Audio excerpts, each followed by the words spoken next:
believing in the power of hope. That is the message from our next guest. Please welcome Sarah and Roland from Project White Butterfly. Thank you both for being here. Thanks for having us. Project White Butterfly started 2019? 2019. And this started with a group of friends. Correct. Yes. Yep. And were you one of the initial I was one. friends? Yes. So a couple friends and I, we had lost some friends to overdoses that summer, and we decided we wanted to do our part to help reach out to people who were being missed by existing programs or just weren't connecting with services that were existing. And so we started writing notes, putting them in cards with detox numbers, and just hung them in neighborhoods where we knew people were using or where we used to be using, and hoped that someone would find them. And some of those cards started working, and Project White Butterfly snowballed and grew. I love this. And I know, Roland, it's probably more prevalent in our communities than we realize, that people are using and then are looking for help and looking for a sense of hope. And they don't know it's there, but this is what makes this mission that much more important. It's always important. And yes, we are all dealing with things, right? And we tend to look at substances to help us cope. Mm-hmm. And we can hide those, right? We can do it for long periods of time, and it has impact on families, not only the individual, but families. And so to have an organization such as Project White Butterfly provide a unique way of addressing those issues has been just great.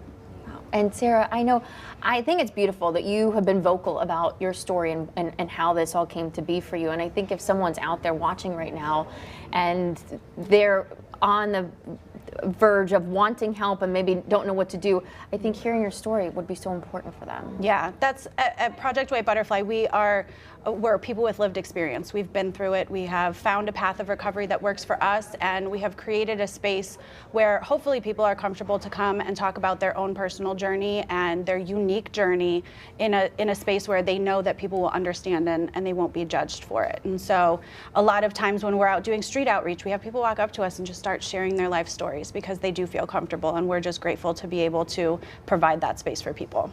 That is the greatest, because that sometimes might be the first time they've opened up to somebody. Mm-hmm. And because I know that your family's the last people, the last group of people you want to talk to. You don't want to let them down. You don't want them to know what's going on. So you need an outlet. Right. And so I would feel like a lot of people would just hold that in otherwise. Yeah. Right. Yeah, we're the space. In my journey, I know I felt very outcast, very unseen when I was using, and part of that was by choice, just because of shame and guilt. But we like to shine a light on things and have people open up and own their stories, because our stories of healing can be hope for other people and help them step forward. I mean, this saves lives. Saves many lives. And it's interesting because in our last board meeting, I said, remember, the work that we do, if we just save one, just impact just one, we are successful in what we want to do. And that one can be multiplied, right? And it's the work that you put in, and you do it and you be real about it. That's what's really key. Just be real about it. Be real. It's so true. So to regroup everything that you do then, so you do these wonderful messages that you'll leave all over town? All over town. Actually, Project White Butterfly cards have gone international, across the country. People are making them in their own communities. So we have those cards. We also provide peer support. So a person in recovery just supporting another person in recovery on their journey through their hurdles. We have a weekly community dinner. We provide community outreach where we distribute Narcan, hygiene kits, first aid, things like that. And we help connect people to treatment and services when they're ready for that next step. That is so wonderful. Now you also have an event that you have coming up, right, Ron? It's the 3rd annual Butterfly Bash. That's correct. October 4th from 12 until 3. What's happened at the bash? Oh my gosh. So one of the great things about last year is they have a nice speaker, right? And then we also have the auction.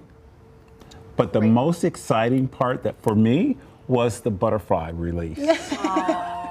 First time I experienced it. Yeah. Right. And last year we did live butterflies. This year we have the event a little bit later in the year, so we have an adapted one, but we have planned something really unique and exciting. So we will still have a butterfly release. It's amazing. Keep up the great work. It's so needed in our community. Yeah, Thank you is. both for being here today. Thank you so much. Thank you. So inspiring.